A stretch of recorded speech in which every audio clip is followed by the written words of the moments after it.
पाहूयात पुढची मोठी बातमी। राज्यामध्ये रोजगार हमीवरील मजुरांचे 450 कोटी रुपये थकीत असल्याची माहिती समोर आली आहे। राज्याला केंद्राकडून निधीच मिळत नाहीये, त्यामुळे अडचण निर्माण झाल्याची माहिती आहे। रोजगार हमीवरील मजुरांवर उपासमारीची वेळ आलेली आहे। गेल्या 3 महिन्यांपासून मजुरांना पगार मिळालेला नाहीये, तर 8,53,000 मजुरांचे तब्बल 450 कोटी रुपये थकल्याची माहिती समोर येते। राज्यात रोजगार हमीचा 8,53,000 मजुरांचे 450 कोटींपेक्षा जास्त रुपये थकलेले आहेत। राज्याला केंद्राकडून निधीच मिळत नाहीये, त्यामुळे अडचण निर्माण झाल्याची माहिती समोर येते।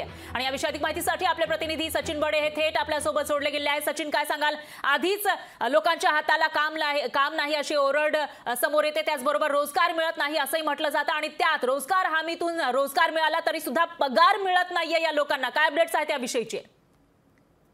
फराज, आपण म्हटल्याप्रमाणे हाताला काम मिळत नाही आणि काम जर मिळालं तर त्याचा कुठेतरी रोजंदारी मिळत नाही, अशी परिस्थिती आता निर्माण झालेली आहे। कारण रोजगार हमी योजनेच्या माध्यमातून सर्वसामान्य मजूर वर्ग जो आहे तो काबाड कष्ट करतो, मात्र मागील गेल्या 3 महिन्यांपासून जे काय त्यांचं रोजंदारीचं जे काय वेतन आहे किंवा त्यांची रोजंदारीची जी मजुरी आहे ती त्यांना अद्यापही मिळालेली नाहीये। काम केल्याच्या नंतर 15 दिवसांमध्ये त्यांच्या खात्यावर ही रोजंदारी येणं तेवढंच महत्वाची असते किंवा गरजेची असते, मात्र 15 दिवसांमध्ये सुद्धा त्यांच्या खात्यावर अजूनही रोजंदारीचं जे काही फलित असतं किंवा जे काही फुल नाही तर फुलाची पाकळी म्हणजेच त्या ठिकाणचं जे काही वेतन असतं ते मिळालेलं नाहीये। तब्बल 8 लाखांपेक्षाही जास्त 8.5 लाख पर्यंत जे काही मजूर आहेत त्यांचे 450 कोटी रुपये जे आहेत ते थकलेले आहेत।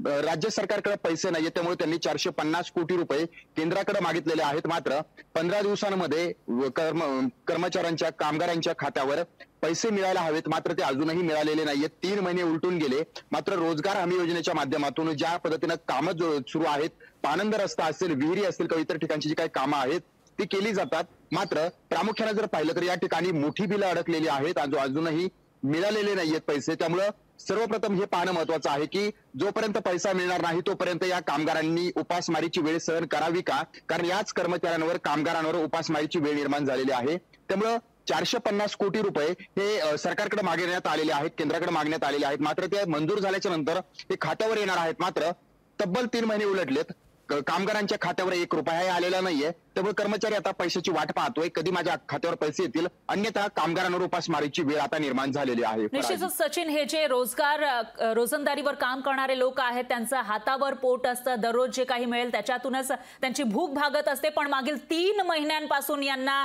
रोजगार मिळालेला नाहीये। ते काम तर करतायत पण त्यांना त्याचा मोबदला मिळालेला नाहीये, आणि येत्या काळामध्ये लोकसभेची निवडणूक आहे, त्यामुळे तोपर्यंत तरी हे पैसे त्यांच्या हातात येतात का ते बघावं लागेल। दरम्यान धन्यवाद तुम्ही दिलेल्या या सविस्तर माहितीसाठी।